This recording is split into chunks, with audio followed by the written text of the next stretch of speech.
ಈ ಎಲ್ಲ ಬೆಳವಣಿಗೆಗಳ ನಡುವೆ ಬೆಂಗಳೂರಿಗೆ ಇಂದು ಸುಪ್ರೀಂ ಕೋರ್ಟ್ನ ಹಿರಿಯ ವಕೀಲರಾದಂಥ ಕಪಿಲ್ ಸಿಬಾಲ್ ಮತ್ತು ಅಭಿಷೇಕ್ ಮನು ಸಿಂಘವಿ ಬರ್ತಾ ಇದ್ದಾರೆ. ಬೆಂಗಳೂರಿಗೆ ಇವತ್ತು ಈ ಹಿರಿಯ ವಕೀಲರು ಆಗಮಿಸಿ ಮುಖ್ಯಮಂತ್ರಿ ಸೇರಿದಂತೆ ಇನ್ನಿತರ ಕಾನೂನು ತಜ್ಞರ ಜೊತೆಗೆ ಇವರಿಬ್ಬರು ಕೂಡ ಮಾತನಾಡ್ತಾರೆ. ಮುಖ್ಯಮಂತ್ರಿ ಸಿದ್ದರಾಮಯ್ಯನವರ ಪರ ಅಭಿಷೇಕ್ ಮನು ಸಿಂಘವಿ ಮತ್ತು ಕಪಿಲ್ ಸಿಬಾಲ್ ವಾದವನ್ನು ಮಂಡಿಸ್ತಾರೆ.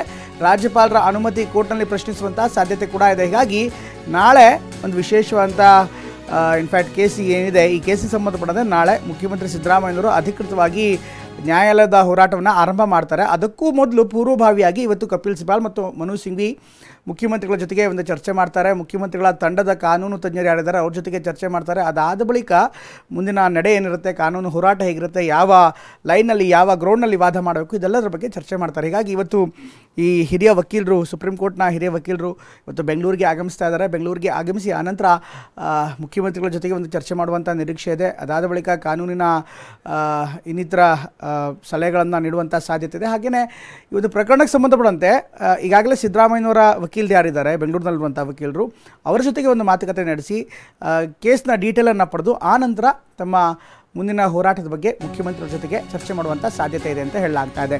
ಇನ್ನು ರಾಜ್ಯಪಾಲರ ಪ್ರಾಸಿಕ್ಯೂಷನ್ ವಿರುದ್ಧ ಕೈ ಸಮರ ಆರಂಭವಾಗಿದೆ. ಕಾಂಗ್ರೆಸ್ ಸಮರ ಸಾರಿದೆ ಈಗಾಗಲೇ ರಾಜ್ಯಪಾಲರ ವಿರುದ್ಧ. ನಾಳೆ ರಾಜ್ಯಾದ್ಯಂತ ಪ್ರತಿಭಟನೆಗೆ ಕೆಪಿಸಿಸಿ ಈಗಾಗಲೇ ಸೂಚನೆ ಕೊಟ್ಟಿದೆ.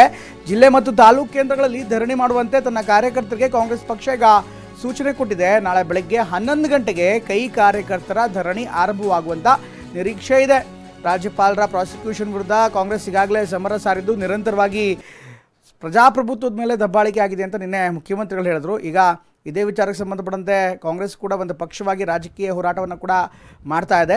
ಈಗ BJP ಮತ್ತು JDS ಇಬ್ಬರು ಕೂಡ ರಾಜಕೀಯವಾಗಿ ಷಡ್ಯಂತ್ರ ಮಾಡಿದ್ದಾರೆ ಅನ್ನುವಂಥ ಆರೋಪವನ್ನು ಮುಖ್ಯಮಂತ್ರಿ ಹಾಗೂ ಉಪಮುಖ್ಯಮಂತ್ರಿ ಇಬ್ಬರು ಕೂಡ ಮಾಡಿದರೆ, ಅತ್ತ ರಾಜ್ಯಪಾಲರ ಕಚೇರಿ ಇದೆ, ಅದು BJP ಕಚೇರಿಯಾಗಿದೆ. ಹೀಗಾಗಿ ರಾಜ್ಯಪಾಲರೇ ರಾಜೀನಾಮೆ ಕೊಡಬೇಕು ಅನ್ನುವಂಥ ಮಾತನ್ನು ಮುಖ್ಯಮಂತ್ರಿಗಳು ಹೇಳಿದರು. ಈಗ ಕಾಂಗ್ರೆಸ್ ಪಕ್ಷದಿಂದ ಅಧಿಕೃತವಾಗಿ ಎಲ್ಲೆಡೆಯೂ ಕೂಡ ಪ್ರತಿಭಟನೆ ಮಾಡೋದಕ್ಕೆ KPCC ಸೂಚನೆ ಕೊಟ್ಟಿದೆ.